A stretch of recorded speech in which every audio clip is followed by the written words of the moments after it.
Hello and welcome to the first round, the final round of the World Supertech Series Season 2 from Sebring, the 12-hour layout today we are using, and it's a slightly different format for today's race. We're going to be running a slightly longer race. It's going to be 40 minutes as opposed to our previous 25 minutes races, and the points are still the same, but we have a cracking finale for the championship lined up for you today.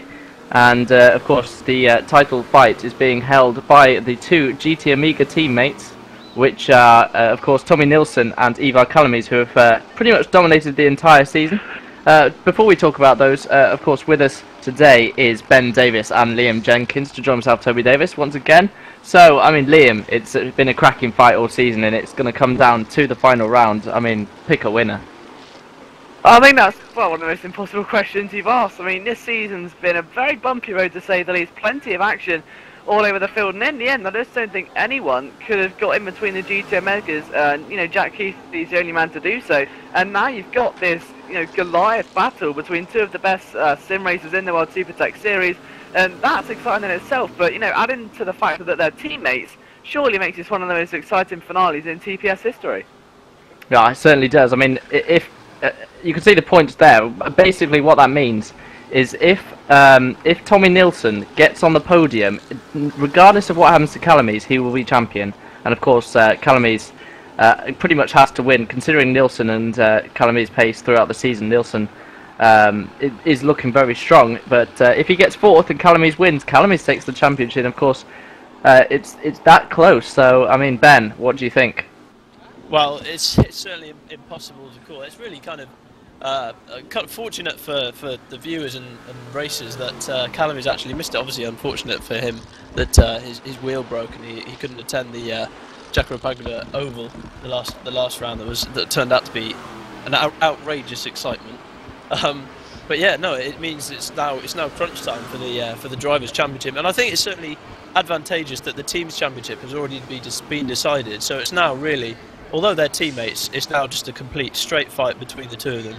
And it's a slightly different race format, as you said, a longer race, so that, you know, it's going to be slightly different to see tyre strategies and how they manage their tyres around this track. It certainly will. We're just going to just have a quick look at one or two of the drivers out there today. Of course, Calamies is currently second quickest. The times displayed at the bottom of the screen, they're not correct, actually. It's because we joined a little bit later than we anticipated, but ignore the times, look at the standings. Nilsson and Calamies on top, first and second, and Jesper Talborg in third. You'd have to say those three have been the class of the field this season. Of course, Nilsson and Calamies really a step ahead of Talborg himself, and Talborg the most decorated driver in TPS history, proving that he can be beaten, and he's been beaten by two people as well. And Calamies has come on leaps and bounds since his Clio season. And it'd be interesting to see whether he can be toppled once again. And here's Chris Butcher. He's looking to get on the podium as well.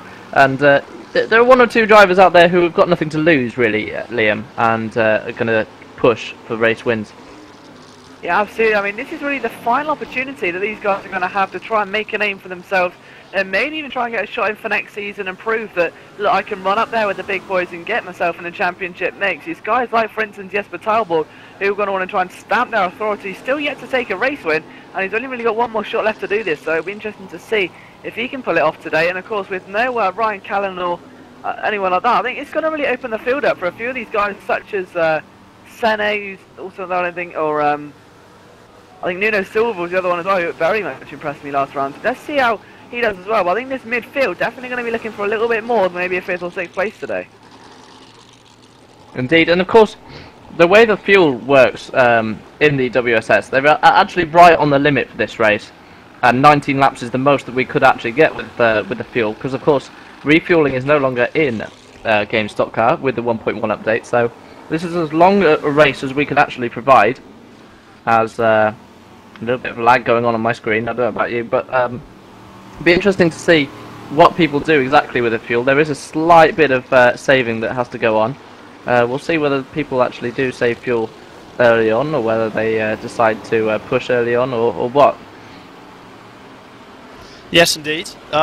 Just a quick thing to say about Liam was saying about the midfield battles. Unfortunately, we got a few absentees from this round. We got Ryan Callan missing. We got Damien Henderson missing.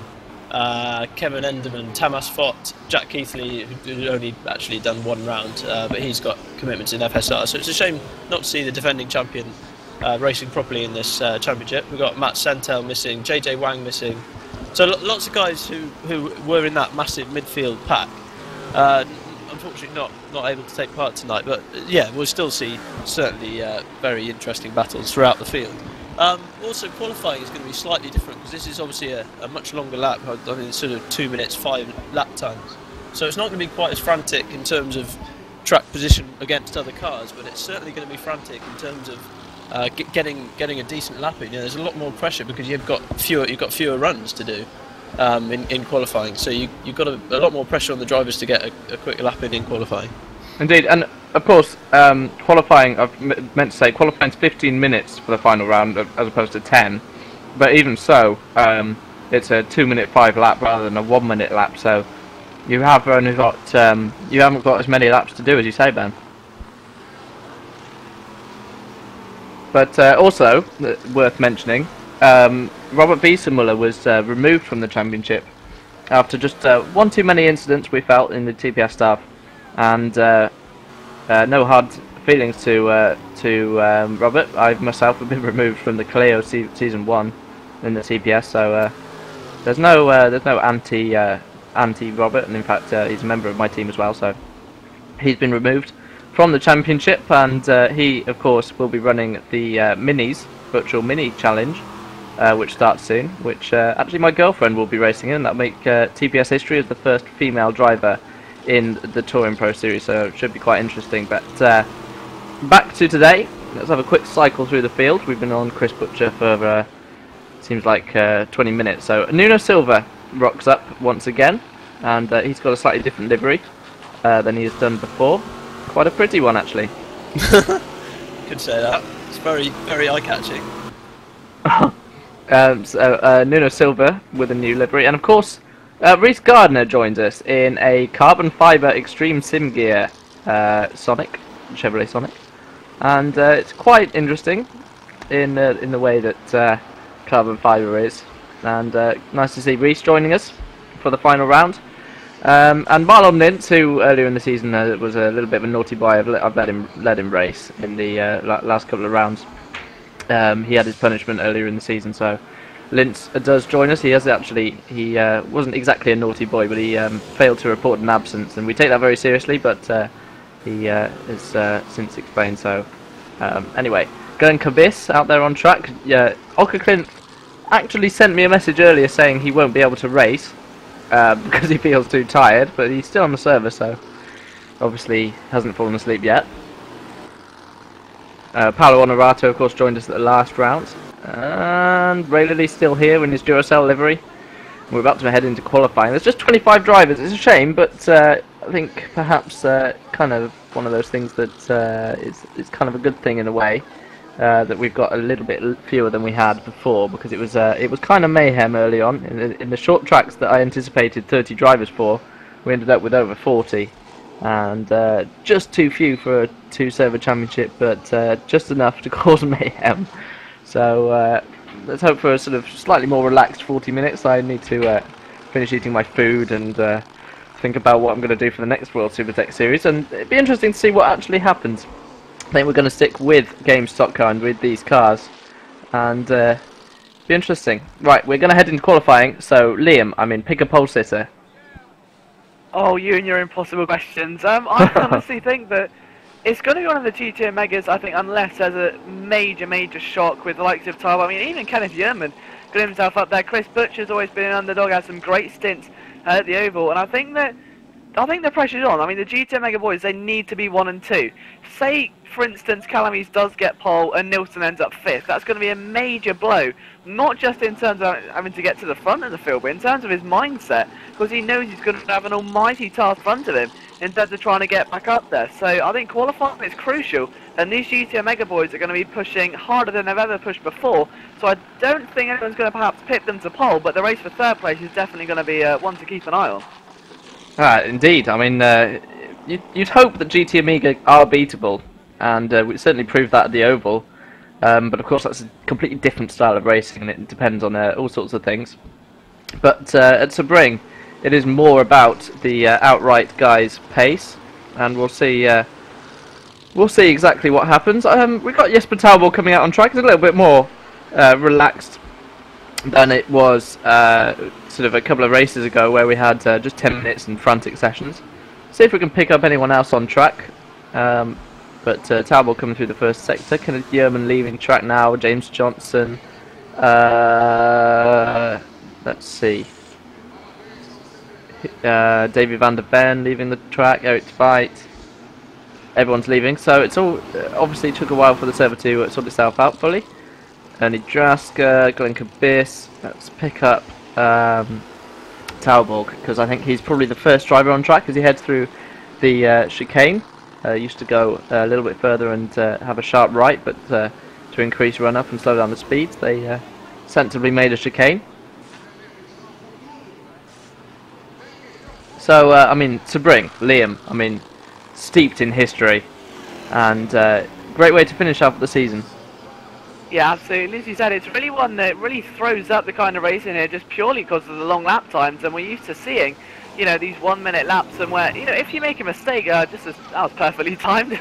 If you make a mistake, you know, there's a good chance to rectify it during the lap, or even just maybe make another one, then swing in the final corner and get a great run to the second lap. This is a major issue here, because if you do make a mistake, there's a long road ahead before you can try and get another chance at it, and you're going to slowly start losing time, and the actual chance of qualifying laps will be halved. It's got a very tight and twisty nature, and as you said, it's one of the most legendary circuits in all of motorsport, so I think it's going to be very interesting to see kind of who comes out on top today and who can master the different conditions. As Jesper Talbot goes past where the slowdown point will be, which will be just coming onto that back straight. So they've got plenty of time to sort themselves out on the wide piece of track before the final corner. Talborg has been up and down this season. He was pretty good early after missing the first round, but then sort of dropped away after one or two races, and it'll be interesting to see if he can get himself up there. He was third in practice, so let's see what Talbot can do as we head on board. And Ben, I mean, this track has lots of sweeping wide open corners where you can use more track than you think you can. Turn one, a very beautiful example. Look at how Talbot runs all the way to the curb. But it's one that can catch you out. Yeah, definitely. I think the main thing that's going to catch people out at Sebring this evening is definitely going to be the curbs. If you go too aggressive on the inside curves, they're reasonably high. They're not just flat bits of pretty concrete. They're proper high curves that they will split you off and unsettle the car for sure. So we could see some mistakes being made, and particularly in qualifying, as they try and push the limit, you know, even further than they would do in the race. So I think the curves are the main thing to look out for, and of course, not a huge amount of runoff at some of these corners. Some you know, certainly close barriers to suck you in and create huge amounts of damage if you get it wrong with these cars. Indeed, I mean they're just waiting for you in some places, and in others you've got plenty of runoff. And Talborg coming through one of the sectors where it's a little bit easier to make a mistake than in the early part of the lap. The early part of the lap sort of falls into place, but especially through this double left here, and coming through the final part of the lap, it's you can make an easy error just placing the car just a couple of inches too wide on the curb, or straightening the car up too much on the grass, and Talborg is just about okay, runs deep into the curb and uses all the track on the exit into the long back straight, but it's easy to make a mistake in that section, and Talborg looks to be on a decent lap so far. Yeah, absolutely, and still, you know, it's still quite a lengthy session as well. 10 minutes left. So realistically, that's only around 5 laps, and as you say, you've still got pitting, fresh tyres, fresh fuel, and I think it's not so much right now, but as traffic will become a little bit of an issue, as Ben said, it's not too much of an issue compared to the other tracks on the calendar. But it's Talbot, of course, is the line. The benchmark time of the day then is a 2-minute 5.572. Question is, will he stay there, or is someone going to pip him to the top? He's still waiting for the 2 GT Megas to get themselves in gear and get a flying lap underway. As you can see, Kenneth Yearman once again in the mix, but that's 6/10 slower than Jesper Talborg at the moment. They're coming in thick and fast right now, though, and still no sign of the GT Megas just yet. James Johnson showing a face up there as well. Yeah, he is actually now that they're defunct, I can sort of mention them. SRO, of course, if you hadn't heard, are closing, and but he recently won a he came on the podium in SRO ALMS league, and he's shown that in other leagues he can be reasonably competitive as well. And yeah, he's popped up with a 207. It's nowhere near Talborg at the moment, but interesting that Calamy's either got held up or he made a mistake, because that's significantly slower. Yeah, without a doubt. I mean, that 205.5 is not a bad lap time from Jesper at all. I mean, that's the best lap time he's done online. I think most of these guys will have done a load of practice offline, which is a shame for us spectators. But yeah, it's obviously they want to hide their pace. And as Chris Butcher goes purple in the first sector, that's as interesting. Does Calamy's. Calamy's 3.5 tenths. So, well, I mean, I think Tommy Nielsen did a 205.091 as the best time we've seen so far. So it'd be interesting to see if anyone could get close to that. As Calamy's comes through that middle sector, and the interesting thing will be to see where he ends up at the end of the lap. Of course, it's okay being up in 2 sectors, but it's definitely not okay if you're not up by the end of the lap. He seems to be on a relatively clean lap so far.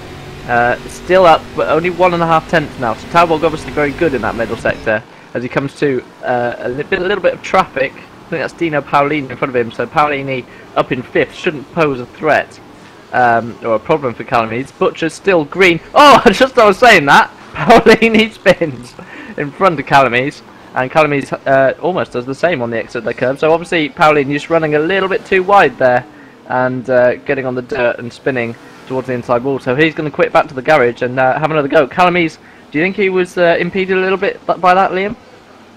Well, it could have well been. Anyway, we're going to truly find out is to see what kind of lap time he does. He comes on the start-finish straight now then, 205.4 to beat.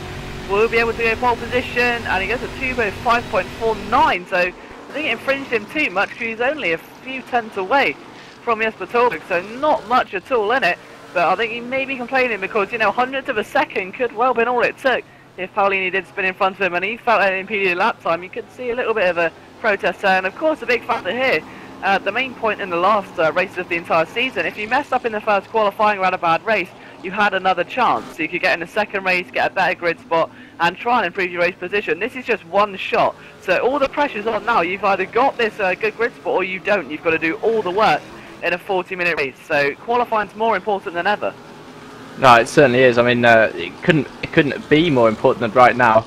And they've just got 15 minutes to shine. They've only got 6 minutes, 50 seconds left. And I just want to give a quick shout out to a couple of guys here. Reece Gardner, on his debut in the WSS Season 2, straight up into the top 10, so a great result for him. Eric Tveit and Dino Paolini 6th and 7th. I think that's their best qualifying of the season so far.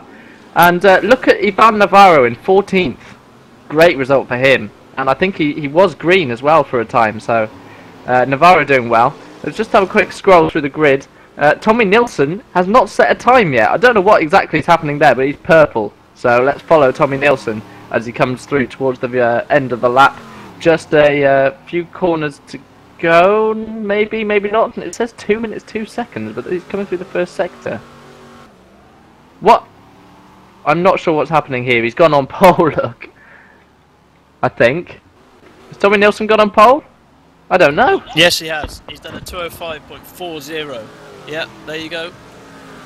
I don't quite know what happened there, but that's registered on live races online, which you can follow, of course, by going to www.TouringProSeries.com and then clicking on live timing.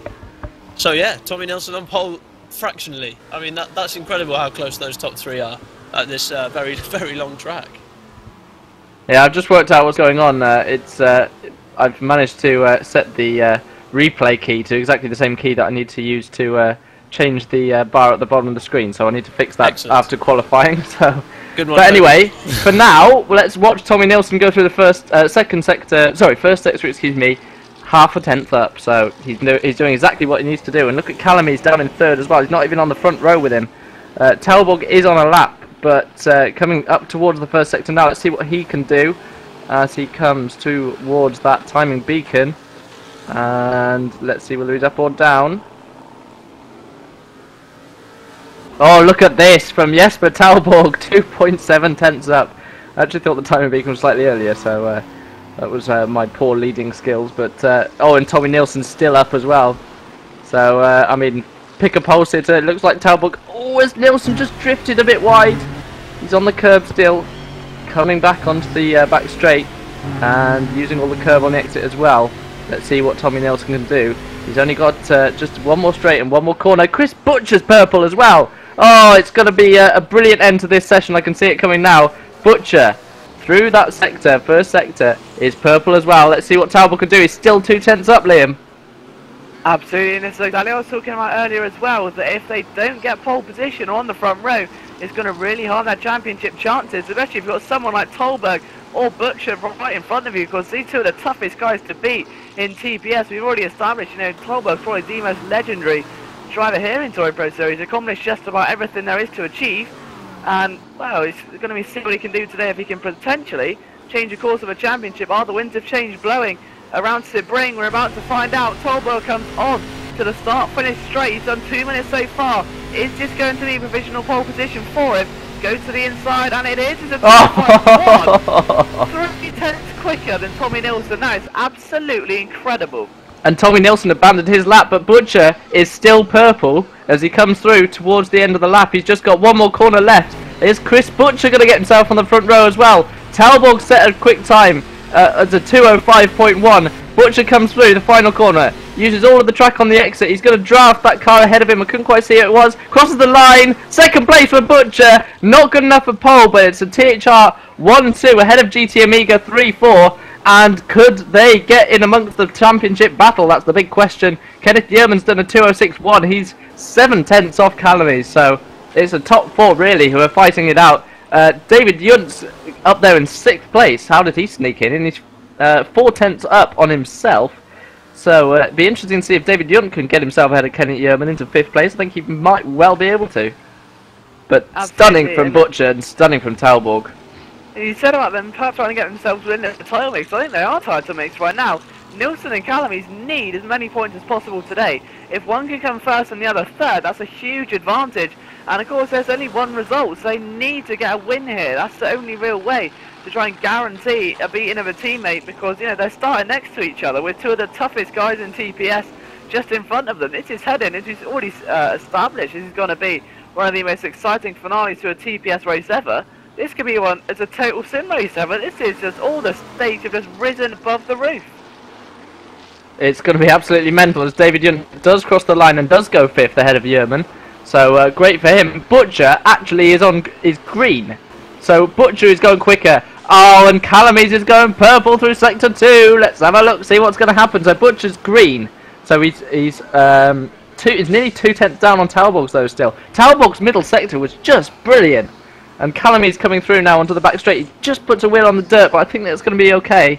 And yeah, pick a winner. I mean, you just can't do it. Calamies has got one corner left now to see whether he can secure pole and maybe give himself a chance as Adrian McNaughton pops up into 8th and demotes Paolini. What was a little bit wide from Calamies. He's missed the wall, hugs the inside, still correcting slides as he goes through. He's just got a few hundred meters left before the line. Let's see what Calamies can do.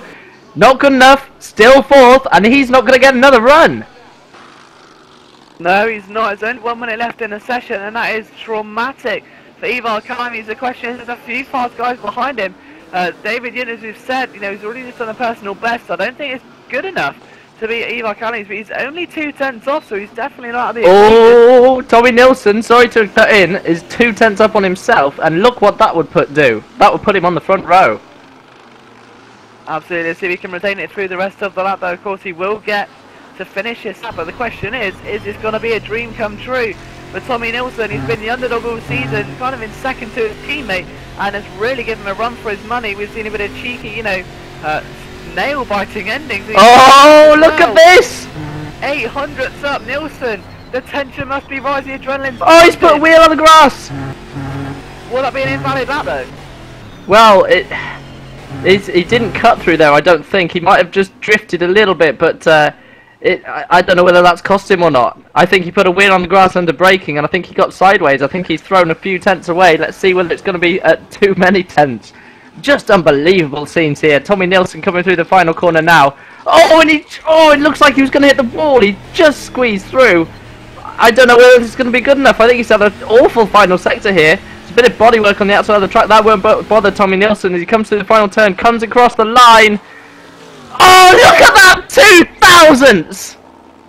Unbelievable from Nilsson. I'm stunned. He's pulled it off. I mean, the underdog, as we said, he's been, you know, just battling with his team, aiming to beat him all season. He's finally got pole position, and 2,000ths of a second. That's just virtually nothing. I mean, I'm just still speechless. I don't know what to say. Unbelievable. Talbot is still on a lap. I think he's the last person to cross the line. Maybe he's crossed the line, maybe not. I'm not quite sure. He's going to come through the first sector now.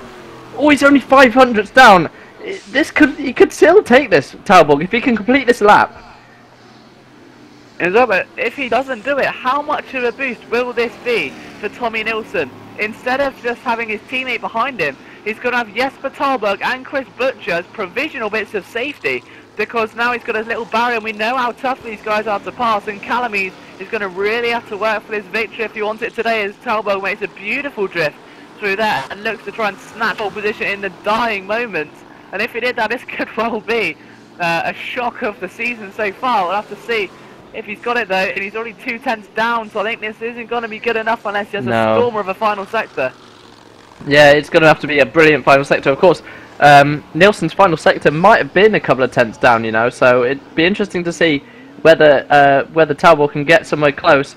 He's going to come through the final corner. I think he's just going to squeeze this lap in, you know, but it's going to be so tight. Butcher it says he's green, but he's back in the garage. No one else can set a lap time.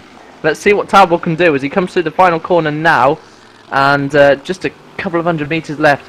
It won't make that much difference, of course, because it's still a side-by-side rolling start. So Talbot coming across the line now, still second place. He did make up some time, but not enough. So a pole sitter, Tommy Nilsson. Jesper Talbot takes second, and Chris Butcher takes third. And Ben, I mean, analyse that. Well, it's pretty difficult. All I can say is that those top four guys have really just wrung out the necks of these cars, and it just shows that really that is the ultimate pace, considering how close they were. Calamese actually was quickest over the first two sectors than anyone. He was about at least half a tenth up. But yeah, he just lost 3/10 in that final sector, which really has cost him dear. So I assume he just made a mistake on his quickest run. But wow. Very close indeed for qualifying, but we have to remember it's a 40-minute race, so, and you know, there's plenty of time to get past. We've got push to pass that will be proving useful, particularly on the back straight. I think going into the final corner, that's quite a good place to overtake. The first corner is a bit dodgy, sort of a 90-degree left, reasonably high speed in these high downforce cars. So I think the main overtaking place we'll see is that fairly long back straight using push to pass. So yeah, I think the key thing we'll hear if I can speak, the key thing we'll see here tonight that we haven't seen before the rest of the season is tyre management, and possibly fuel management, as you said, because they're running so close to the limit of fuel. But yeah, tyre management will certainly be key, and you know, who knows what strategies people will do. But this is where the practice comes in. You know, guys need to have done proper full race runs to see how the tyres behave. You know, how to push them in different stages, and you know what tyre pressures to run and how hot to get them. This is where the practice comes in, and the tiny little details that could make a big difference in the race. Indeed. So I mean, quick rundown on the grid. We've got Nilsson and Talbot, of course, on the front row, and Butcher, Calamese third and fourth. David Yunt and Eric Tveit, who haven't been alongside each other for a while, in the third row. It's a great performance for both of them. Kenneth Yeoman was demoted to 7th by those two. Dino Paolini, great result for him as well in the top 10, as well as Nuno Silva and Philip Antonio. Philip Antonio in 10th, that's a great result for him. Ahead of Nato Nascimento, Reece Gardner, James Johnson, David van der Ven. Marlon Lintz was 15th with Glenn Cabis in 16th place. So those two a little bit further down than they would have liked. Miguel Lopez was behind them with Ernie Draska, Brandon Warren, sorry. Ivan Navarro eventually demoted to 20th place. A bit of a shame, he was up in 14th place in the end, but bragging rights over his friend Ray Lilly, who was two places behind him with Vinicius Ferreira, the sandwich in between those two former teammates. Jonathan Ocker-Clint took 23rd, with Vanderbilt, Paolo Honorato, Mike Bell and Adrian McNaughton rounding out the field. And Norton, I don't think, set a lap time, which is quite unusual. But anyway, the field out on their warm-up session. And I mean, Liam, I mean, we've got 40 minutes ahead of us, give or take. We did a couple of testing on the race runs, and on the 19th lap, the fuel tended to be a little bit close. So, it'll be interesting to see if that plays a part. Yeah, I think it's all going to be now, especially for the likes of Calamies and Nilsson. They need to try and manage these tyres and fuel. You cannot go into the opening part of this race. I mean, even in the other ones, it was a bit risky, but especially with a 40-minute long race, you can't go in fully aggressive, looking to overtake, and that's the only natural instinct for Calamies. He starts behind two of the most aggressive drivers in TPS, and he's going to need to try and pass them as soon as possible because he's just not going to shake them. So for him, it's going to be more of an important issue than ever, because if he doesn't get past them, he's going to eat those tyres up, the fuel's going to go quicker while he's pushing, and then it's going to become an issue.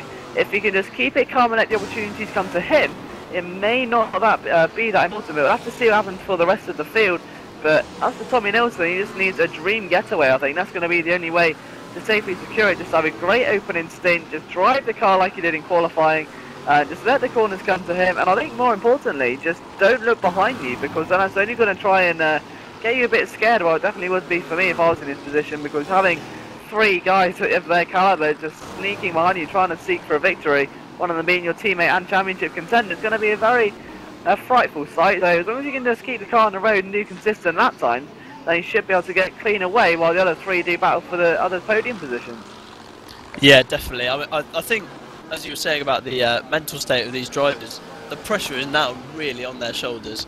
We've got the Drivers' Championship between Tommy Nilsson and Ivor Calamies, and I think from that perspective, I think the first couple of laps, sorting out their positions in the top four, is going to be absolutely crucial.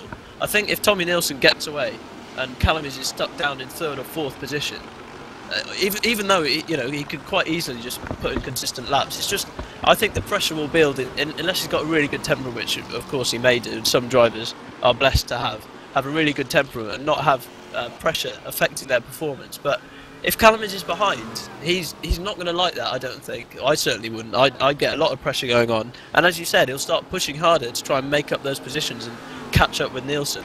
So I think, yeah, and then that's when you ruin your tyres and possibly wreck your fuel as well, as Toby was saying. But yeah, tyres mainly. So I think the first couple of laps, although it's a long race, they are still going to be very crucial, particularly for the mentality of drivers. Oh, it's going to be absolutely crucial. I'll get my words out as well. That people keep their brains in gear. Whether or not they're going to be able to do that is, I don't know. We'll see. But certainly the front row guys, they've got some serious thinking to do. They don't want to be too involved in the championship hunt. But sorry, can I just to cut in there? But I just saw David Yunt in the game chat, because I'm part of the game in the game, seeing what they're chatting about. I've just seen that he hadn't done any practice before official practice, or so he says, and that's a stellar lap time to be up there. Where is he? 5th. That's incredible. Yeah. If that's true, that is incredible. Well, I'm not going to doubt his claim, but that's pretty good. I mean, but it puts a lot of people down. Pick people like Kenneth Yerman and James Johnson, who have been fighting for the race win. Of course, Nato Nascimento as well at the Oval. So plenty of people who he's beaten there. So it's a great time for David Yuan. But anyway, the field are out on the track for the final race of the World Supertech Season 2, and of course, this will be just a single race. We're going to have 19 laps of the Sebring circuit, and away they go for the formation lap. And Liam, I couldn't be more excited about this one. We've got a championship fight on our hands, and it's going to be Tommy Nilsson versus Ivor Calamies. And if Calamies wins, Nilsson gets on the podium. Nilsson's champion. And the final impossible question is, pick a champion. Well, right now, just from pole position, you'd have to say Nilsson, I think, because he's got that safety block, if you will, of Butcher and Noble behind him. Both of them are, of course, THR drivers, so they're going to be kind of working together in a way to try and grab the 1-2, which would of course leave 3 and 4 for the GTM Mega drivers. But I think overall, just thinking of the actual World Supertech Series in general, you've always got to check this. Okay, what would your dream finale be? Okay, you want a big major championship fight with 2 of the biggest drivers in the WSS. Check. 2 drivers for the same team battling. Check. And both of them split by 2 of the most fierce contenders in TPS. Check. And this is just made for one of the most exciting finales of all time. And I think if the drivers aren't, you know, the adrenaline isn't pumping more than ever for them, even if for me right now, just watching them on the formation lap, this is so tense, just knowing that anything could happen and that one of these guys is going to be crowned champion, and it may not be who we think or who we assume in the back of our minds. As Murray used to say, anything's possible, and it usually is. I think I've got that wrong, actually, Liam. You'll probably correct me. What is it? In motorsport, anything can happen, and it usually does. That's it. What Ben said. What Ben said. But yeah, it's completely true, and we saw that. Tommy Nilsson, Damien Henderson, of course, was taken out, unfortunately, by Beeson Muller. Anything can happen, and we saw that Ivar Kalamis, of course, didn't turn up to the oval because his wheel was broken. I mean, just crazy stuff, and it does make me think. I wonder if Kalamis has got a new wheel and is still adapting to it, because he's down in 4th, and for the first time this season he's been a little bit off the pace. It's been a walkover every time he's turned up. So Tommy Nilsson out the front, he is the favourite now for the championship, and Kalamis has got it all to do, and Nilsson's got it all to lose. So let's see what happens. But the field are coming towards the final sector now, just a few more turns, and they'll be on that long back straight, and the slowdown signal will be given at some point along that long back straight. And of course, once the field are fully formed and on the start-finish line, coming up towards the start-finish line, I should say, the green signal will be going, and we'll be away for the final round of the World Supertech Series. And Talbot Butcher in amongst the mix. David Young could do something. Kenneth Yeoman's up there. We've got Nato Nascimento. He's fast on his day. See what he can do. At the back of the pack, you've got people like Andy van der Veld. He's been up there as well. So plenty of guys who could easily make some progress and make some stuff happen as the field head towards the slowdown line now. And we wait for them to get in formation and be on the pit limit. Talbot needs to drop back just a little bit. But of course, Nilsson and all the drivers on the outside of the track will have some fun trying to get around the outside of the final corner and be alongside their respective grid partners. But let's hope for a start like a nice clean start would be nice, Liam. We haven't had a completely clean start for a while, so it'd be nice to see that. All the field seems to be behaving quite nicely. Yeah, well, let's try and end on a bang. Not literally, just try and get them all through the first corner is the initial kind of hope, I think. The main question is, the main hope for Nilsson is to come out of the first corner in the lead and hopefully pulling away from Ivar Kalamis. Kalamis having a complete opposite idea then as they wait for that green signal. It's just a question of reactions. Here's the man who's got lightning reactions, and he's maybe just a little bit of slight rainfall. Indeed. There's a bit of contact further back. I'm not quite sure what that is, but the field seems to be fully lined up and there seems to be no further contact, so we wait for the green signal and away from the field they go, and Kalamis gets a decent start, but immediately is on the defensive because Butcher's up the inside and David Yunt's following him through, and Nilsson gets a fucking blinding start. Look at that! And Talbot on the inside, he's just about covering from, and that's Fight. Look at where Fight's got up to. He's on the inside. Oh, he's not going to work through there because he will have the outside line. He's not going to make it stick through there. But he had a rocket start. Learn about reactions. I think that was almost like a Maldonado-esque spa start there. And look at Butcher. Butcher in amongst Kalamis. Kalamis is down to 5th. David Yunt's in there as well. They've got to remember they can't use the push to pass until the beginning of the next lap, when they'd be desperate to use it down that back straight, I think. But it's going to be slightly more strategical. We haven't really talked about the push to passes. Butcher's on the inside of Kalamis, and Yunt's going to try and follow him through. Oh, Kalamis sweeps around the outside. Great move from him, and takes him up into 4th place.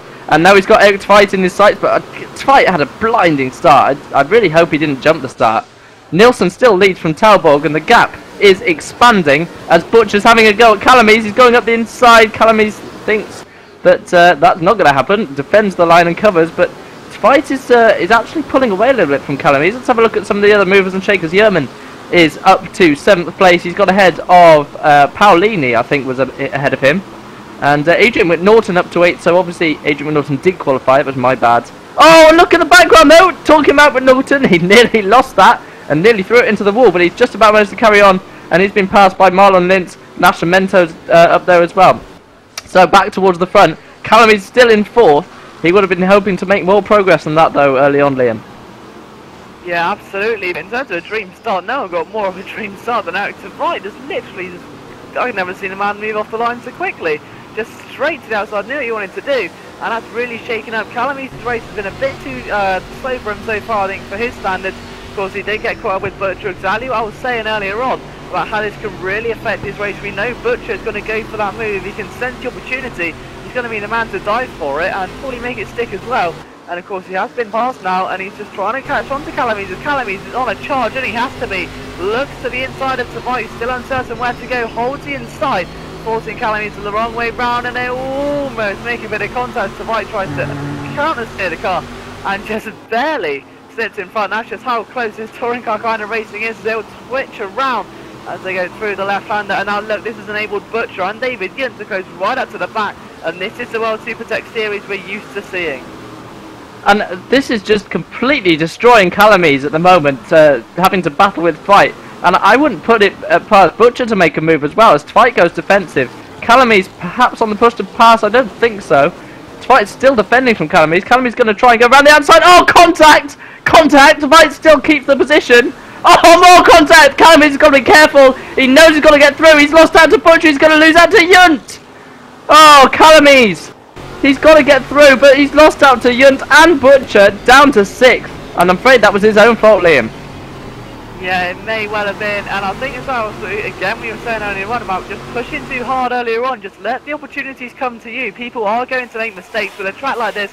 It is inevitable, and I think now for Callum, he's just going to play it cool. You can't get that close, because surely it's only going to end up in more contact as they bounce over the apex. Gets a great run, but I don't think it's going to be enough at the inside. No, think better of it. You don't really want to try risking it too early on. You've already lost a few positions, down to 6th, while your teammate has already established nearly a 4-second lead. Well, you say it's that much of a lead. I mean, you mean 3.8 seconds over Calamy's, right? I mean, it couldn't be bigger. And look at the battle at the front between Talbot and Nielsen. Look at this. Talbot's going to take the lead, and Talbot does take the lead. This changes things. If Talbot and Nielsen get involved in the battle, that could easily pick up the pieces for Tveit, and Calamy's behind, and Calamy's has got back pass through on Butcher and Yunt in that period of time, but I think Ben Davis has got some news for us down in the pit lane. Well, yeah, unfortunately I couldn't see whether Tveit jumped the start or not, because my game froze, unfortunately, which is very helpful, but I've got to say this is exactly the kind of start that Calamy's would not want at all. Having Eric Tveit in front of you, of all people, you know, known to be an aggressive driver, not necessarily unsafe, but aggressive. As we see some action going into turn 1 there. But yeah, Tveit in front of you. And I think, as you said, with that contact, just the last lap, trying to get past Tveit, that's exactly what I was saying earlier about just feeling the pressure and getting impatient and trying to make a move to catch up with Tommy Nilsson, although he will see now Jesper Talbot in front of him, which will perhaps give him some relief. But yeah, this is not a start that Calamy's would want, but still a long way to go, and you can see Nilsson in the distance. Yeah, I mean, he's not out of touch, is he? That's the important thing to remember here.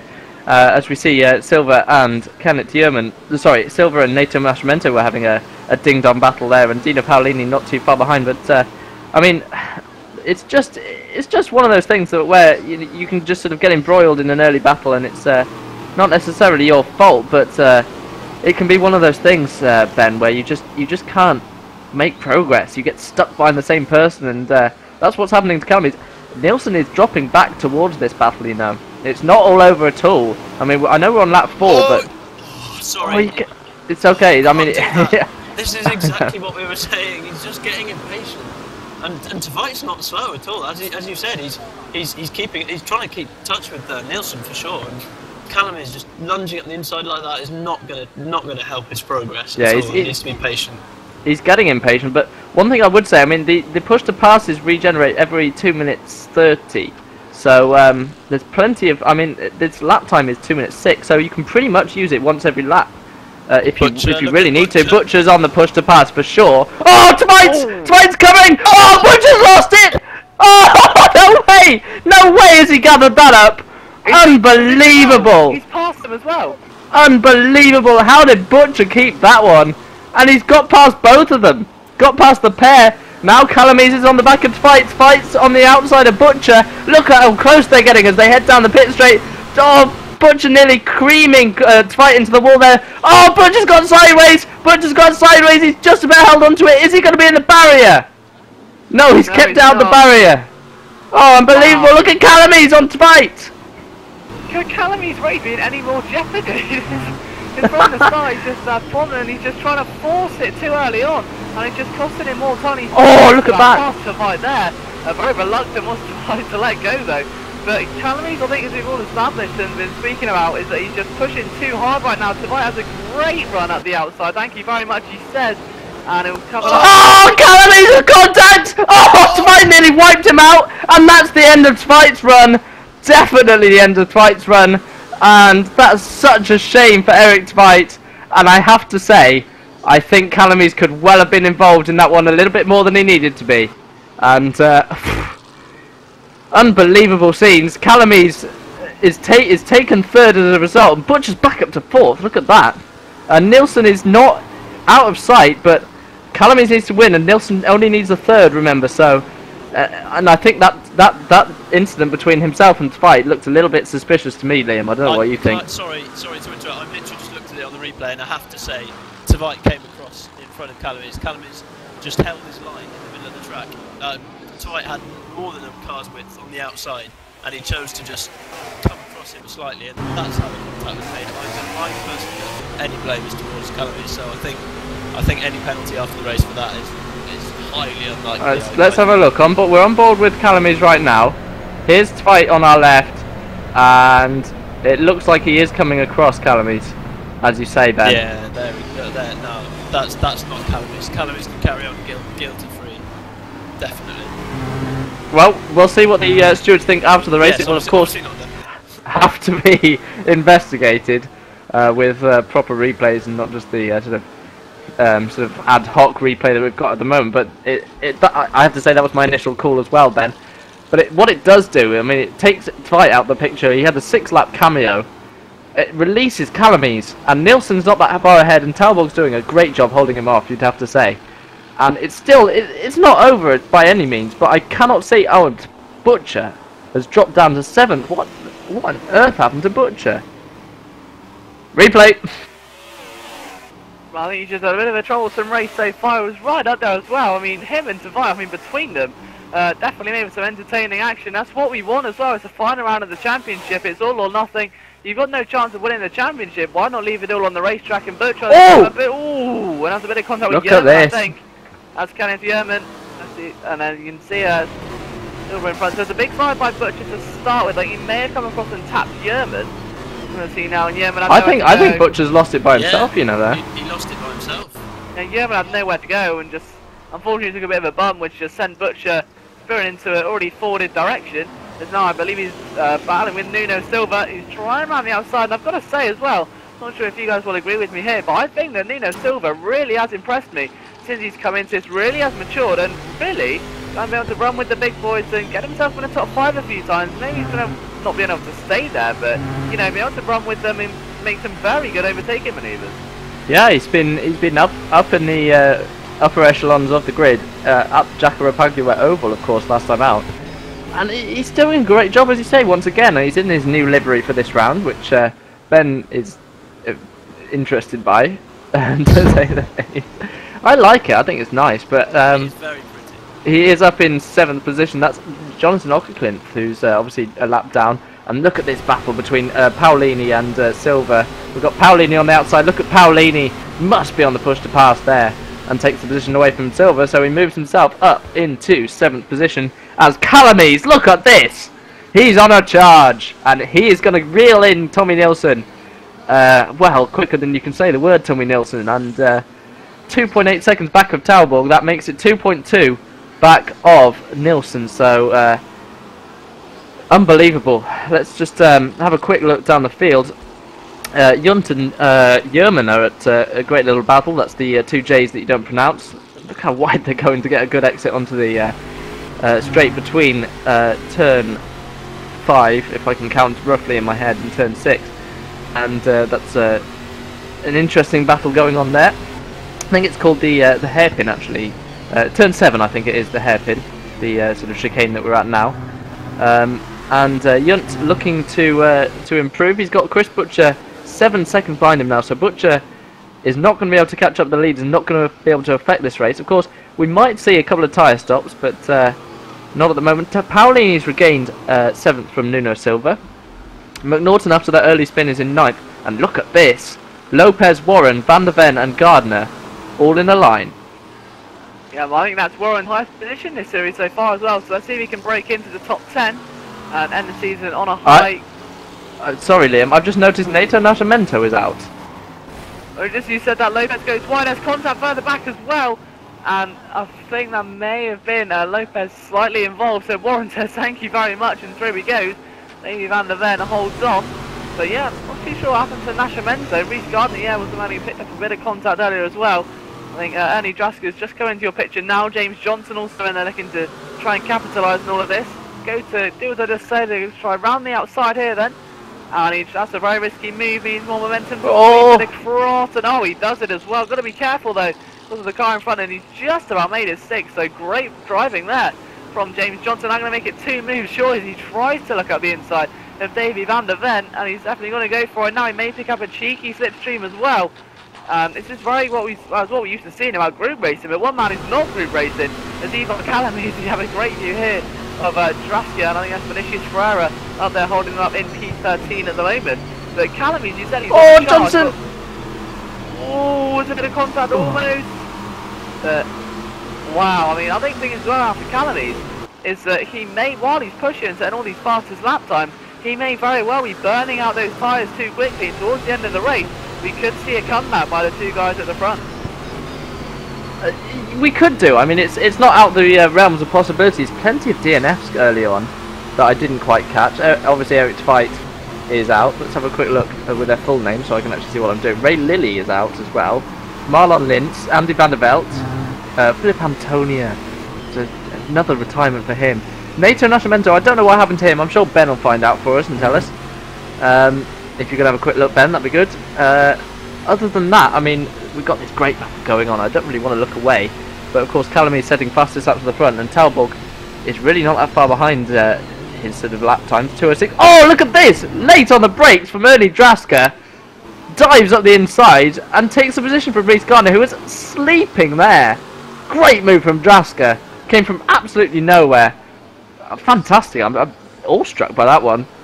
And we'll have a look at the replay in a minute. Sorry, say again? There's one way to wake him up, that's for sure. As now Gardner's got a very colourful livery just in front of him now, but he's got to be careful as well, because he has got a very, very creepy man. Not creepy man, but I mean creeping up just behind him. Sorry, no slip of the tongue there. Let's just have a look at that Draska move once again. I just want to have a look. It wasn't into here. It was into the. Sorry, I've set the replay to about 1,000,000 seconds, so that was my fault for not quite setting this up right. But have a look from the track caps. He's miles behind Reece Gardner here. Miles behind. And he just sends it up the inside and says, Reece, what are you doing, mate? I'll take that off you. Thank you very much. See you later. With moves like that, it's even more important as well to be 110% committed, because you've got to know it's going to work. If he went in half-heartedly and then thought, actually, this isn't going to pay off, they would have both ended up in the wall. Right now, they're going to try and rectify though, and Van der Ven also looked for a bit of a move. I believe that's on Vinicius Ferreira, but now you're seeing Gardner try to look up the inside, and he's not going to show any leeway as Ernie Draska covers all doors. And now is he going to get a bit of a run there? It's a great panoramic view. Listen, he looks down to the inside. Draska very confidently comes across in there and holds that line, forcing Gardner almost to the barrier there, leaving him virtually no room. He's now left him to sweep across and try. Yeah, I mean, he's just left with not enough momentum there. So covered defended by Draska. I think he may have gone a bit wide there, because now Gardner's got a great inside run into turn 2. Can he make it stick though? Still side by side. Draska's not going to let it go. And this will come into the complex now where Draska made the move. Gardner looking to try and make it stick and not have an opportunity arise. Oh! And that's luckily allowed Gardner to come through without any contact. And, well, it's a bit of a sigh of relief for both of them there. They didn't both end up in the wall for a second time, as Glenn Kabis also takes advantage of the situation. Yeah, Glenn Kabis moving through the field fairly rapidly. I'm not seeing him on my timing screens, but he's still very involved in this battle. Draska getting through past Gardner again. Obviously Gardner running deep. So it'll be interesting to see that. I'm going to jump back in with the leaders just for a quick couple of seconds, because Talborg is 1.6 seconds ahead of Nielsen, who, I mean, they both dropped Calamies on this last lap. I wonder if Calamies has used his tyres up, made a mistake, one or the other. But they're miles ahead of 4th position man now, David Yunt, and him and Yerman, battling tooth and nail, are being reeled in slowly but surely by Chris Butcher, who is on the leader's pace. And the three at the front got ahead of Talborg. Sorry to interrupt. Oh, what happened there? I just missed that. I was looking down the field. Ben, there's a problem with your microphone, I'm afraid. You'll have to get that looked at. But Nielsen obviously taking that position from Talborg. We'll have to see whether that was a mistake from Talborg or not.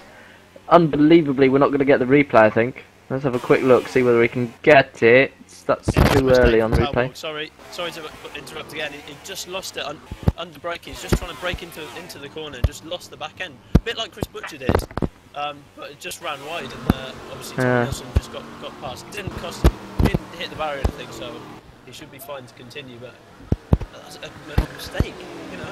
Yes, but Talborg, how often do we see that? Yeah, I mean, it's usually pretty much the Iceman, Liam.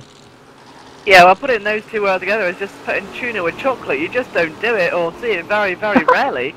And I think right now it's up to Talbot to see if he can try and rectify it, but it just shows us that he is still human after all. And I'm sure that same could be said as well for Nielsen and Ivar Calamies, who's closed right up on them as well. The gap between there is just 1.9 seconds between him and teammate Nielsen, who was separated by Jesper Talbot. Now, of course, Nielsen needs the victory here. If he gets a victory, he will definitely win the championship, and that's the easiest way to look at it for him. He's not looking for anything else except the victory today, and to do that, though, he's got to keep off two now of the most competitive drivers in TPS. Of course, Jesper Talborg, though, wants to try and keep that trend running of actually having a victory where it's not won by a GTO Mega driver. Of course, last time out by Jack Keithley. Is there going to be the first THR victory of the season and the only one this year? Yeah, I mean, what I would say, I mean, these three are 8 seconds ahead of Yunt. Nielsen, if I was Nielsen in this position, I'd just let them go and take my 3rd position and take my title. That's all he needs to do. But Calamies and Talborg, they're going to run him hard for the win. No doubt about that. Calamies especially, he knows what he's got to do. If I was Nielsen, I don't think I'd be getting involved in this one. I don't know what you think, Liam, but it doesn't make sense to me. Anyway, Ben Davis down in the pit lane got news on Ray Lilly. Yeah, I just had a quick word with Ray, and he said unfortunately his engine just gave up. I mean, he said there was very little smoke, and that he was being careful with the gearbox and making sure he doesn't over rev it and things. But yeah, that's very strange for him. I mean, I don't know, maybe his battery power just failed him, or slight electrical fault or something in that beautiful livery he's got. But that is an odd one. It's like yeah, I don't know, just glitched or something, or perhaps he just over-revved it. Maybe he's changing gear at a time that he's not actually registering. I don't know, but that's a shame for sure. Sorry, Ben. David Yunt's just made a mistake from 4th position, dropped back down to 5th now. Butcher is not that far behind at all. Only 6 seconds or something like that. Something in the region of that. We knew this would happen though. The gaps are starting to spread out a little bit. James Johnson is winning this battle between himself. Well, in fact, he's made up past Brandon Warren as well. Look at this. Nuno Silva and Miguel Lopez going into that corner nice and carefully not. So interesting to see that. We'll just flick through the field. I think Ernie Draska has dropped out. What's happened to Ernie Draska, Ben? Bye now. Very good question. Look at this. Lapped cars and all sorts going on. Reece Gardner, Davy van der Ven, Glenn Cabit, and Vinicius Ferreira in the background. There actually isn't a lap car in that. This is a genuine battle. So at the minute, Cabit and van der Ven at the front of the pack. Ferreira's trying to go up the inside. Oh, that's not going to work. Reece Gardner trying to swing around the outside. Vinicius Ferreira still going up the inside, motoring up the inside. And Cabis and Van der Ven in front of them. And let's watch on board with Gardner. This is going to be interesting to watch. In fact, let's watch from Ferreira going up the inside of Reece Gardner. And side by side for Van der Ven and Glenn Cabis in front of us. Oh, look at that from Gardner. Snuck through. Beautiful move. And now he's behind the two battling Chevrolets in front of him. And it's Van der Ven now behind Glenn Cabis. And Gardner came from nowhere there to sweep through and take that position. And he is in 15th place. These guys having a great battle further down the field. I'd love to know what happened to Ernie Draska. But we'll see. I mean, Gardner came from nowhere though, Liam, and took that position. Van der Ven's running a little bit wide there, and he's going to gift a run onto the straight for Gardner, I think, here. Yeah, the thing is though, with this sort of situation, you've got 2 cars running away and 2 cars behind. If you're in that pack behind, you have to be sure you're going to make the move, because if you brake too late while trying to get in deep and secure the move, it's so easy to either have to slam on the brakes to avoid contact, just like you see now with Gardner had to run a bit wide to avoid a little bit of contact. Now he will get a bit of a run now, of course. But I think the thing is, I mean, if you do brake too late, you can so easily hit the rear wing of the car behind. But now he's just got to focus on trying to catch Van der Ven. He's going to get the slipstream going.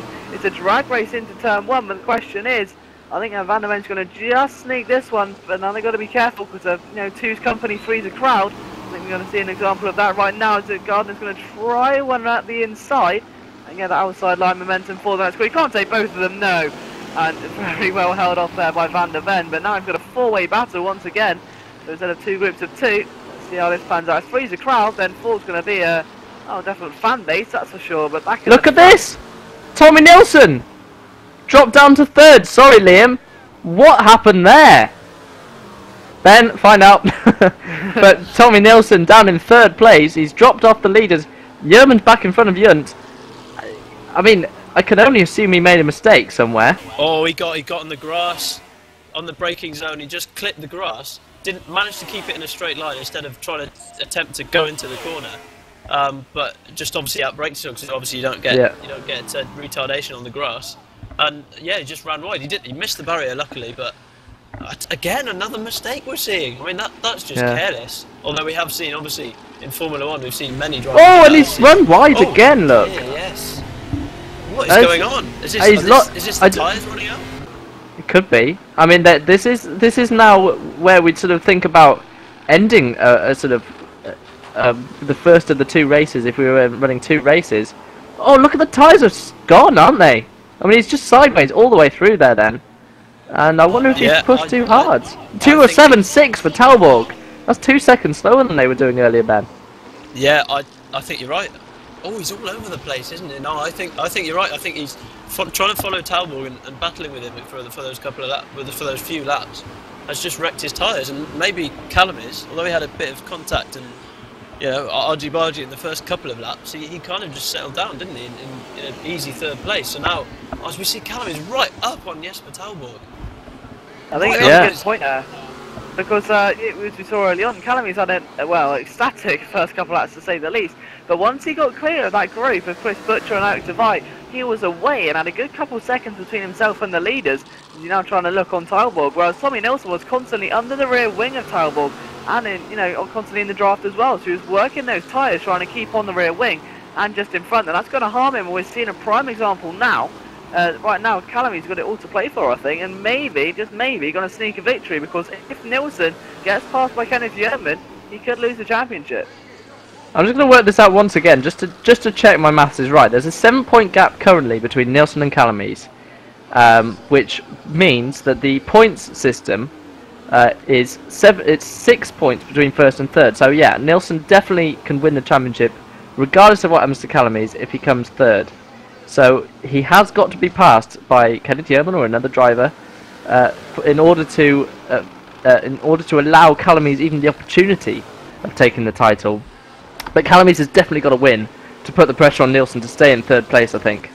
And that is definitely what's going to happen. Butcher and Yunt are closing up. Dino Paolini and Adrian McNaughton are having a ding-dong battle that's been raging for several laps, and here comes McNaughton on the back of Paolini, going up the inside, using push to pass. Obviously the best place to use push to pass is on that back straight, because look at how much overlap McNaughton's able to get on Paolini. And they sweep into the final corner, don't want to brake too late, just about gets away with it. Head onto the pit straight, and McNaughton moves up ahead of Paolini again. And James Johnson in 9th, he's having a semi-lonely race, because Silver and Warren have dropped off just a touch, and Miguel Lopez down in 12th. Reece Gardner, Davey Van der Ven and Glenn Kabis are having a great battle still. Ferreira's dropped off the back just a touch. He's still there or thereabouts. Let's have a quick look further back. Mike Bell, that's someone we haven't talked about so much. He's down in 17th place. He's sort of lapping roughly by himself. He's got Paolo Honorato a couple of seconds behind him. Ivan Navarro, oh, look at the damage for Navarro. And he's battling on in 19th. He's going to get a couple more points though. And Oki Clint is 3 laps down, and he's going to score a point at the very least. I think he's got mega damage to himself as well. So plenty of guys further back, but for the lead, Talborg and Calamies, and it's no change at the moment. We'll keep that monitored. I want to follow another battle, and let's have a look at the battle between. I was going to watch this one, but I think there's been. Is that some damage? I think it could be. He's looking very slow. Some bit, yeah. It looked a bit sideways. I don't know. Looked a bit sideways through there. Johnson's definitely got some damage to the front of his car, so he's slammed into the back of someone at some point. So it'll be interesting to see where he got that from. Random Warren, Lopez, Gardner, Kabis, they've all broken up now. Well, I suppose while we're having a little 5 laps from the end, we're having a little breather. Calamies and Talborg 1 second apart. It's been a great season, Liam. I mean, just pick your favourite moment.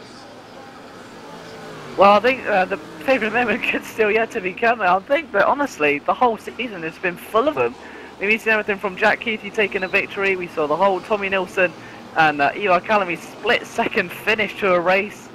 And I mean, we've just seen just about everything. I mean, if you made a checklist of yourself, your dream season of what you wanted from it, I think World Supertech Series has had it all. I couldn't honestly pick a defining moment, but I think Nilsson's pole position and then obviously Calamy's fighting his way through the field was definitely a personal highlight for this race. Obviously, I think the overall had its own set of highlights for just what kind of racing occurred, but overall, if I can say the whole series is a personal highlight, then I think I would. But I can't really disagree with you. I mean, the side-by-side finish between Nilsson and Calamys, where Calamys just took the win, I think, didn't he? And that could be crucial for the championship, you know. That just that couple of hundredths, and Nilsson might have been behind Calamys in that race and might well have not won the championship. But it's not over yet. There's still 4 laps to go. I don't think Kenneth Young's going to get ahead of Tommy Nilsson, to be honest with you. I think Tommy Nilsson is going to be the champion. It'll be interesting to see what happens over the final few laps.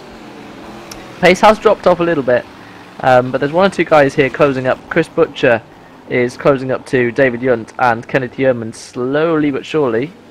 And of course McNaughton and Paolini are still embroiled in that battle. Nilsson's dropped off. I think he's just taking it easy, to be honest with you. But 5.1 seconds behind. I mean, Ben, what's his lap times been recently? Just can you have a quick look?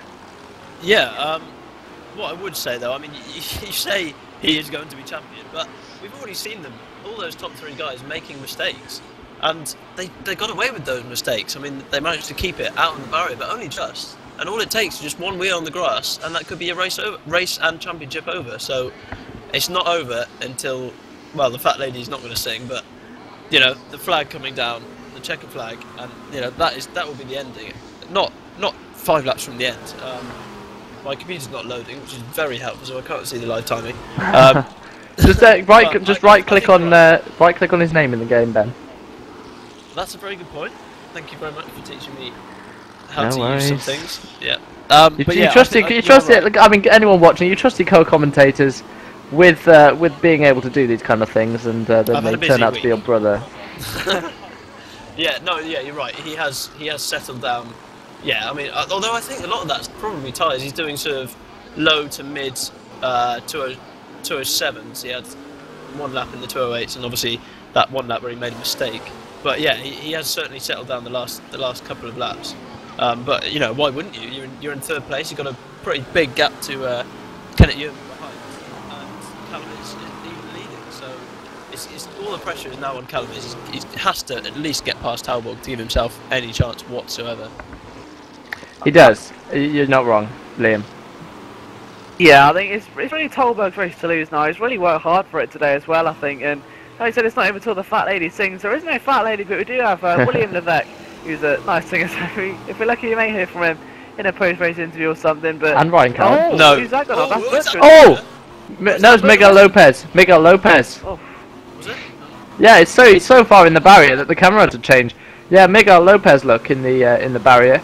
Oh yeah. So he's dropped behind Reese Gardner. So down to 13th place for Lopez. Did look like Butcher, didn't it?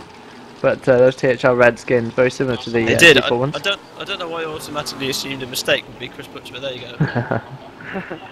He just lost it under traction. I think the tyres are going. Oh, here we go! Oh! Look at that, Ben! You couldn't have said it any better. Chris Butcher's round. He's going to be able to carry on. He kept it out the wall. Adrian McNaughton's closing right up though. Now we could have a scrap on our hands. Butcher was looking great for a 6th place. Now he's not looking so great because McNaughton's got sensible tyre temperatures. Butcher's got slightly overheated ones. Let's see what McNaughton can do as he's drafting down the straight. I think Talbot's got this one sewn up, you know. I think Calamise has burnt his tyres out. We'll model that gap. And Yunt's closing in. Hand over fist on Nilsson, by the way. Down to 8 seconds that gap, so we'll keep an eye. But for now, McNaughton behind Butcher. Butcher's just got to get his head back in the game after making that mistake that Ben unfortunately put a curse on him to do so. Apologies, Chris. Look at Yunt battling. Look at Yunt battling. With Kenneth Yerman. Look at this. Yeah. I think the thing is as well though, these tyres, as we've said, towards the end of the race, they will start playing a factor. And it's about the guys who can manage the tyres the best, which is going to finish in the higher positions. And there's another moment. So they all falls into place here for commentating today, it seems.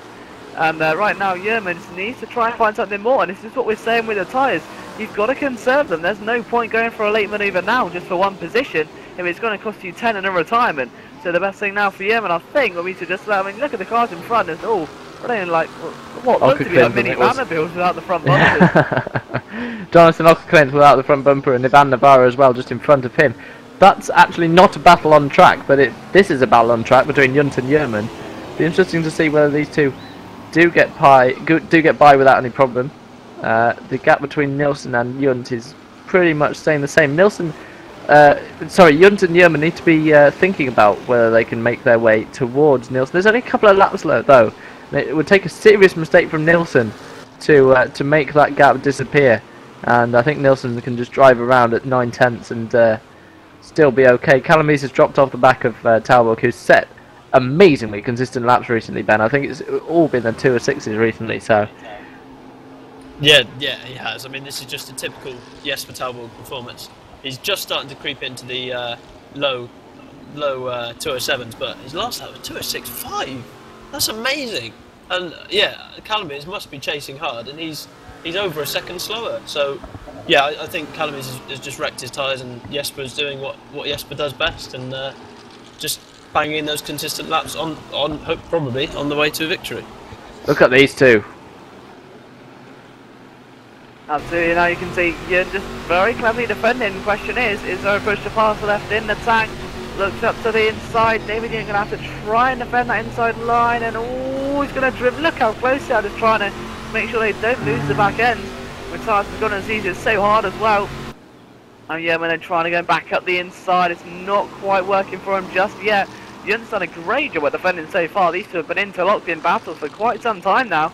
And I think he's really impressed me once again today, David. He's had a fairly challenging season, to say the least. It hasn't all gone his way, but it's good to see him now fighting for a P4 position, which for his standards, that's an absolutely great result for him.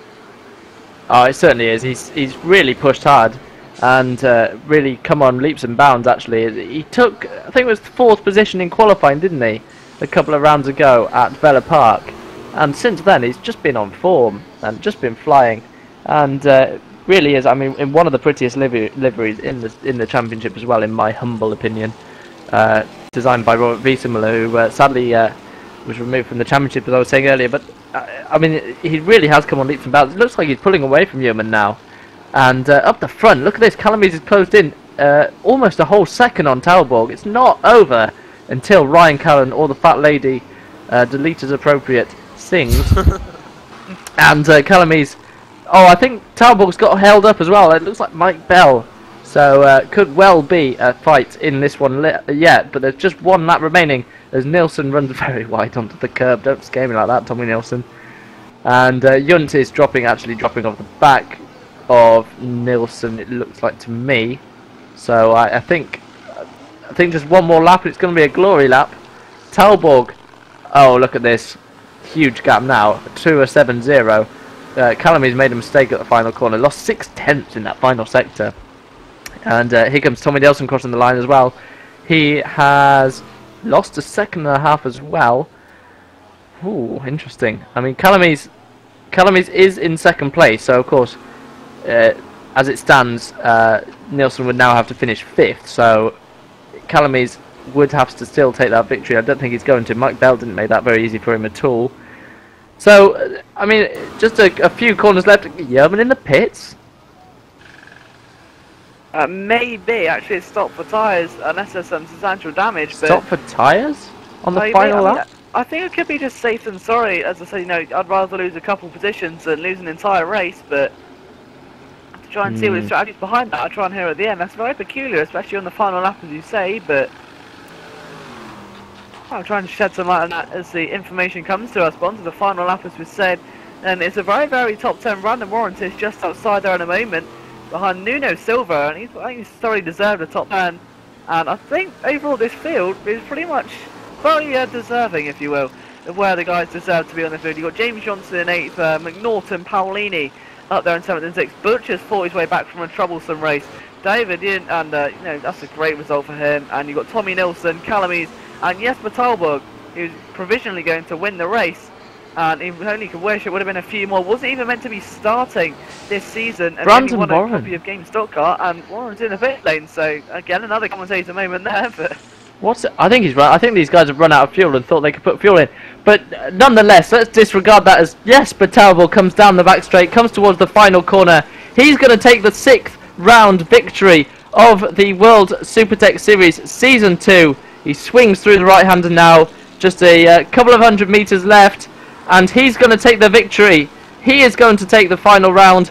But the championship winner is not going to be Ivar Calamies, who's going to take 2nd position. It's going to go to his GT Amiga teammate, Tommy Nilsson. And Tommy Nilsson is going to be a TPS champion for the first time. The first for GT Amiga in the team's championship. A great result for them. 1-2 in the championship. And Tommy Nilsson, look at that. Takes the championship. And unbelievable for him. And I think he's got a... Is that a puncture? Unbelievable. If that's a puncture... I think that was probably just him celebrating with the handbrake, to be honest with you, Toby, but if it was, then... wow. It's unbelievable. Paolini's just going to cross the line in 6th. Look at this. Taking it from McNaughton. Not sure what happened to McNaughton on the final lap. James Johnson's going to come through in 8th place. He's swinging through the final right-hander now. And some serious damage to the front of his THR red car, but he's going to cross the line in 8th. 9th is going to go to Nuno Silva in that updated livery.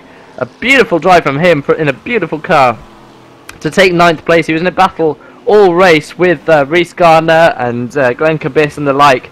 Gardner on his debut in the World Supertech Series is going to take 10th place. A great result for him.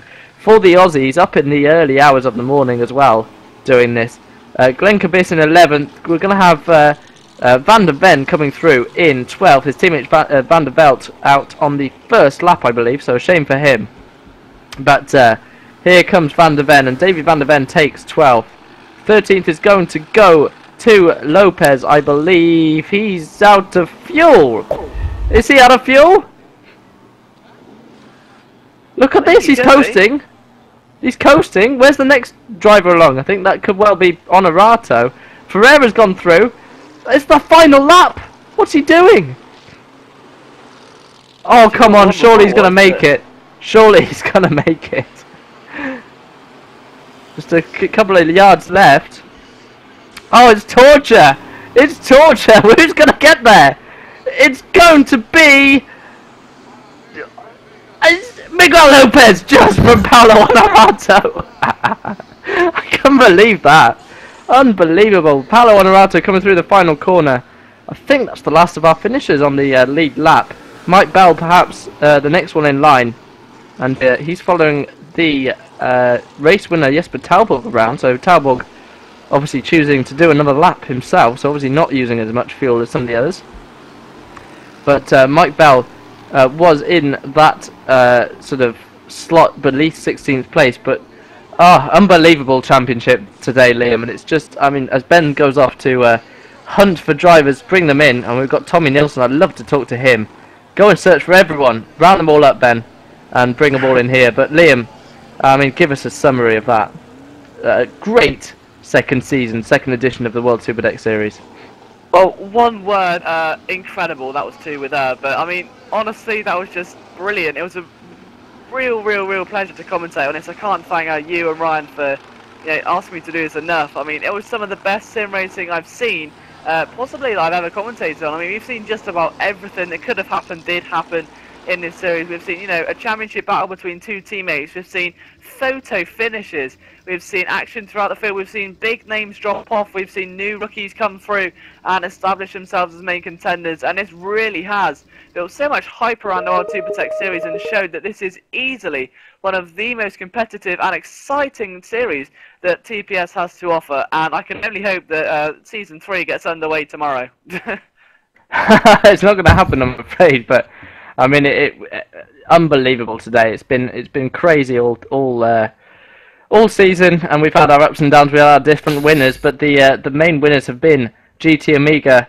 The main championship contenders all season have been GT Amiga. We've had Ivar Calamies versus Tommy Nilsson all season, and Tommy Nilsson has taken the championship. And Tommy, congratulations, my friend.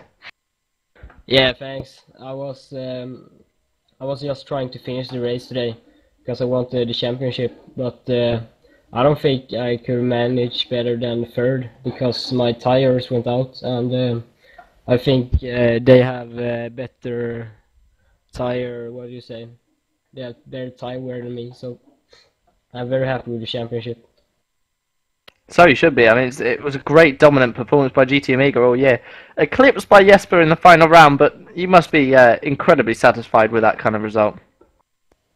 Yeah, I'm very satisfied. Do you mean today or the whole season? Oh, the whole season, my friend.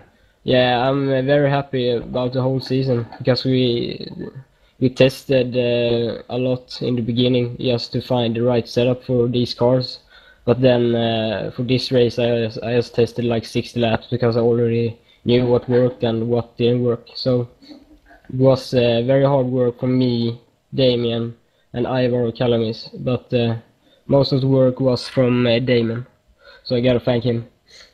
Yeah, Damien Henderson, of course, was racing in this championship, put a huge amount of effort, and of course for GT Amiga, and he's a great guy, Damien Henderson. I'd love to see him back racing in the TPS in the future, and hopefully you can encourage him to do so, Tommy, and be nice to see him back in. But congratulations on your championship, Tommy, and we'll go down in the Hall of Fame as a TPS champion, and joining the likes of Jesper Talborg, William Levaik, Keith Barrick. We've had all sorts of great names in there, and it's great to see you in there, so congratulations. Thanks. Let's move on to race winner of the final round at Sebring, Jesper Talborg Nielsen, as he likes to come across in TeamSpeak. And Jesper, great result in the end. You must have been happy to take the win from these GT Amiga people in the end. Yeah, I'm very happy. It's nice to finally win a race in this series, and always nice to end on a win. Yeah, and it was a dominant win at that. I mean, you reeled in Nielsen, sorted him out, and gapped him towards the end of the race. It was a great performance, and obviously, was it tyre wear or fuel management, or what do you think? I don't really know. Just consistent laps, I think. Fuel wasn't really an issue. I had about 4 liters left at the end. Yeah, and obviously, Jesper, you've had a great season to come in, not even wanting to compete to start with, not owning the game. So getting game stock car mid-season and then being able to win a race at the end as well. Do you think that, you've raced well this season by your standards? Yeah, I think I raced pretty well, except, of course, the round at, what's it called, Jagapari Oval, I think. Yeah, it was up and down at Jacarapagua, but I think it was for everyone else. So thanks, Jesper. Well done on the final round. I've slightly lost my voice, but I've still got time to talk to the rest of the people in here. I'm going to give an interview to everyone because I'm being kind. I want to start with David Yunt. I mean, a great result for you, David. It's great to see you up there in the mix. And you had a fight with Kenneth Yerman for most of the race and 1 or 2 others. And interesting to see you end up where you did. Yeah, indeed. Well, I've had less practice than I think for the last rounds, and I was quite happy to start in, I think it was fifth. But, well, I think the downside was that Eric overtook us all and was third and sat like a roadblock ahead of us. I wasn't fighting that much. I was just watching Eric, Chris, and Ivan battle each other out for the place. So I just was looking at Kenneth to keep my position in the championship ahead of him. And well, when Eric crashed, like he often does, sorry, I've just taken the chance and got the position and tried to hold the position, but I made one mistake and that nearly cost me much because 3 seconds to get back on Kenneth wasn't very easy. Yeah, obviously, again, David, you've had a fairly ups and down season, a bit of everything happened, but after that great qualifying result just a couple of races ago, to now find that run of consistency and good form, how does it feel knowing that you've kind of firmly got yourself running in that top 5 on a consistent basis? It's indeed a great feeling. I mean, I like Jesper. I just bought the game some days before season start, and come to, well, let's say I've got the basics of the handling. After the first round, I was much better at driving the car, and it feels really good.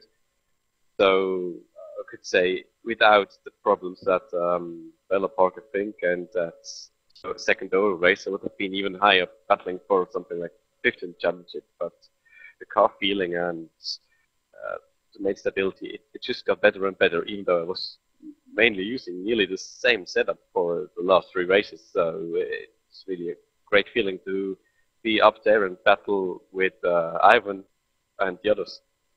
Yeah, I mean, you were certainly sticking it to them, so well done, David. A couple of others, Chris Butcher, decent result in the end, but we saw you failing once or twice is the best way that we can say it, and of course we caught that on broadcast. Yeah, as usual. I never get away with it, do I? So I mean, reasonably happy with where you finished, or would you have liked to be on the podium for the season finale? Of course, in qualifying, you were front row for a while. Yeah, I think I should have been on the podium, in all honesty. I just messed up in the race, really. Yeah, it can sometimes be the way, and you were in the mix with Talborg, with Calamise, dropped back a little bit at the start. I mean, Tveit seemed to get by everyone. Yeah, I mean, James was talking in my ear, and I was distracted by that a little bit, and I nearly missed the green signal. Tveit got an awesome start. Luckily for me, Calamise didn't get that great a launch either. But I'm going to be a bit critical here because Calamise was a bit aggressive on the opening sort of few laps, and that really cost me because I was on the inside for turn 1, and he just drove into the side of me, and I was about to crash into the wall on the inside. I had nowhere to go, and he ended up taking Tveit out as well later on. Well, we watched the Tveit incident, and we watched it back on replay, and it looked a bit racing incident-y, even Tveit's fault. So I mean, it'll be looked at, of course. So we'll see what happens. But well, we will, yeah. Anyway, thanks for chatting, Chris. A couple of others. I want to talk to Reese Gardner because he came into the championship for this round. And do tell us what time it is, Reese. It's currently 6:53 AM over here. Oh, look at that! Look at that for dedication. I mean, Liam. Yeah. I mean, could you get up at that time? I don't think I could. Oh, I have to try and do it at college, and even that's unbearable. So being able to sim race under those conditions, just give him a trophy for that alone. Well, I could say it was worth it, really worth it. I mean, super hard work driving these cars, but, I finished ahead of where I started, and I had a lot of fun going wheel to wheel with a few guys, so, and Sebring is one of my favorite tracks as well, so I'm quite happy with the result that I got. Ah, so you should be. I mean, we saw you battling away with Cabis and Vinicius Ferreira and all sorts of people, so it looks like you had fun out there. Oh yeah, it was really intense. It was lots of fun. I mean, I had a couple of incidents. A couple of times I may have accidentally contacted with someone, but yeah, it was good. It was good. I really liked it, and I'm seriously thinking about signing on for next season. So you should. I was going to talk with Ray Lilly, but he's just jumped out of the channel, which I'll just move him back in.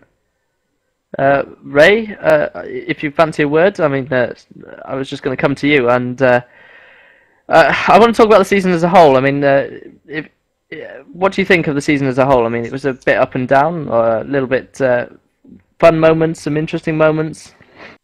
Absolutely, great learning curve. First time, in essence, in rear-wheel drive cars.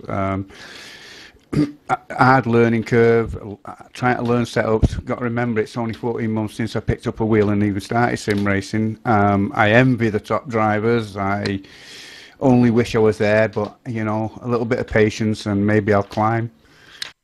Yeah, I'm just going through this learning curve actually at the moment with my girlfriend, just teaching her how to drive, and it's I do know how difficult it can be, especially for someone who, I mean, I don't know if you had any experience of racing at all, but if you've had none at all and you just start sim racing from scratch or racing from scratch, it can be very difficult to pick up. So you've definitely come on leaps and bounds. I mean, it's not like you're 10 seconds a lap off the pace.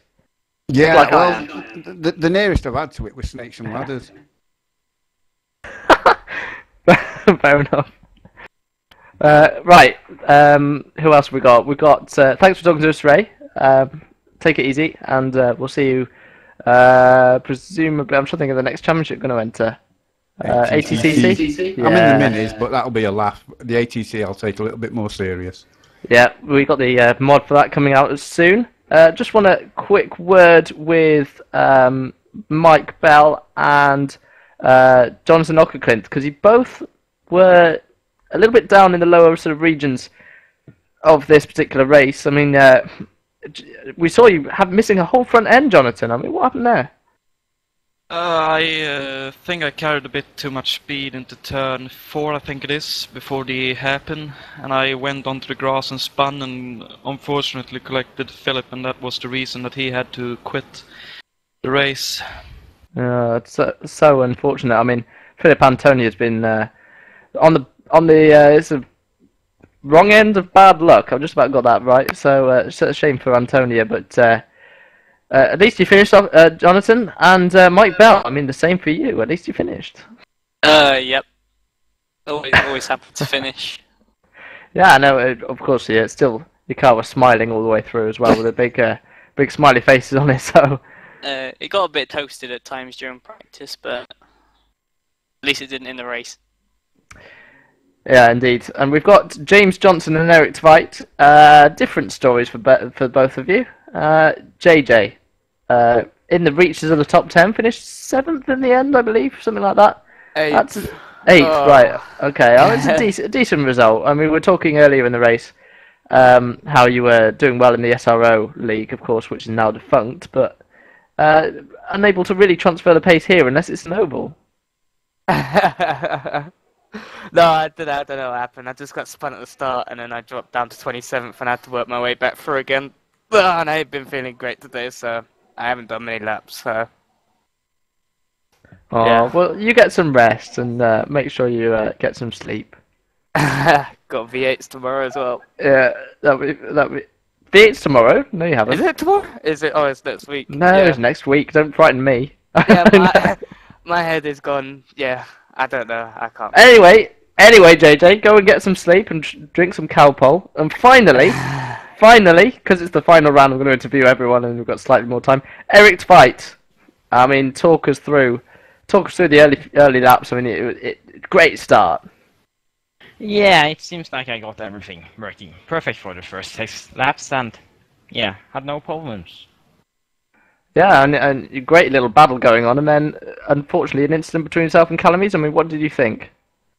Well, I watched the replay many times afterwards, and the final discussion is that it's a racing incident. We both go to the same place, and there's no room, and we got overlapped, and I drove into the grass. Yeah. And hit the barrier. So, yeah, it looked that way to me, but of course we'll have a look anyway. But yeah, I mean, a great battle, and it's one of the first times you've shown some real pace, Eric. So it's such a shame it ended like that. Yeah. Yeah. Anyway, there's always next season. There's always the Clios, and of course, I want everyone to unmute their microphones just for a second. And I want everyone to give a big round of applause to Tommy Nilsson for taking the championship. Well done, Tommy. Thank you very much, guys. Thank you. Well done, Tommy. Congratulations on your championship. And you can all disappear now. Just going to round up the season with Liam and Ben. I mean, a great championship battle in the end, wasn't it? I mean, you couldn't place it any closer than that. Than we're depending on podium positions in the final round. I mean, Liam, unbelievable scenes. Absolutely. I think the thing which made this season stand out for me was the midfield in the end, because if it wasn't for the midfield getting themselves in the mix, splitting the GJ Megas, then perhaps you wouldn't see such a close title fight between them. And I think that honestly, it was just good to see towards the end of the season, everyone getting their nose in, a lot of people trying to fight for top 5, groups of 4 and 5 people racing at one time, and for the majority of it, it was fairly clean as well, very respectful of the cars and the environment, and I think that overall, that this was some of the most professional and exciting racing that I've ever witnessed.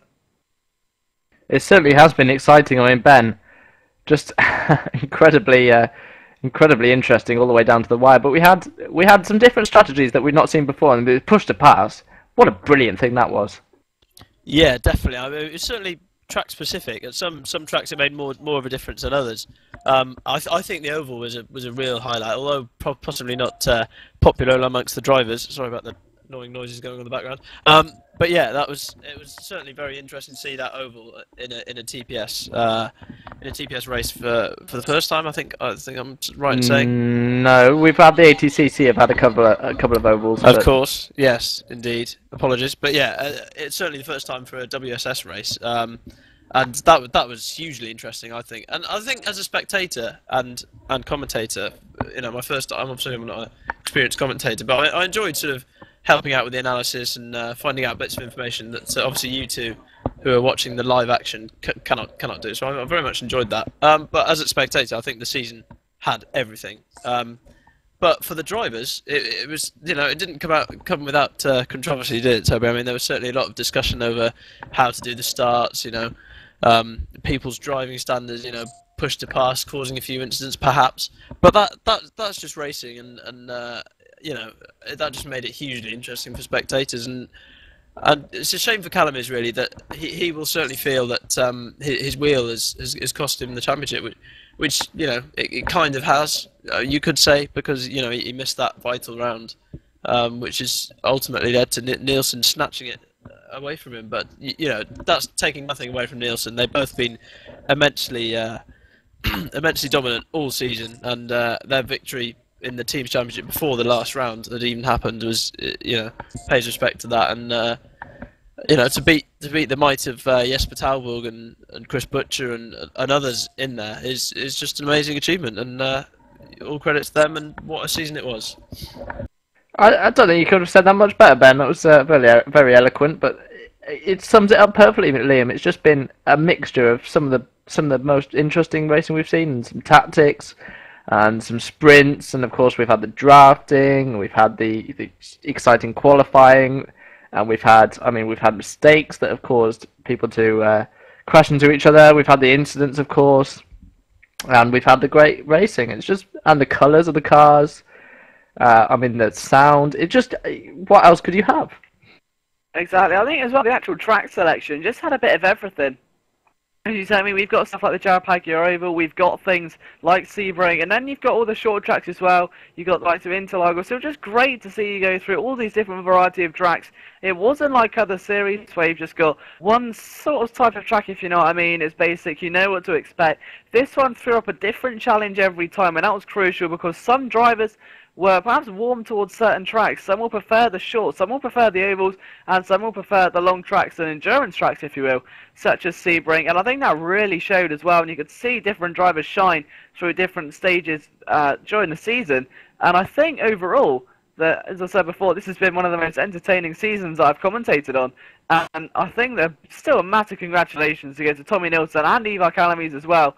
The amount of work, as you said, that goes on behind the scenes at a team to not only just win a race, but win the majority of races that they did, win the Constructors and the Drivers' Championship. It's a huge feat to gain, especially in a series as competitive as this one. Yeah, it's been crazy. unbelievable, and it's been a pleasure to organise and a pleasure to run. And hopefully next time there'll be a few less incidents, but we'll get just as much action and just as much racing. But Liam Jenkins, Ben Davis, myself, Toby Davis, we've been the commentators for this season. Of course, Liam, yourself and Scott Woodwist commentated on the first round of the Clios. And the Clios is the main championship now running. Of course, we've got WTM starting in September. We've got the finale of the V8s in a week's time as well. So I mean, there's 1 or 2 seasons finishing and starting, but the Clios is ongoing. And it's a great time to be in TPS, actually. There's lots of championships out there. And I'm just going to play the Clio video for you now, just to show you a part of what the Clios is all about.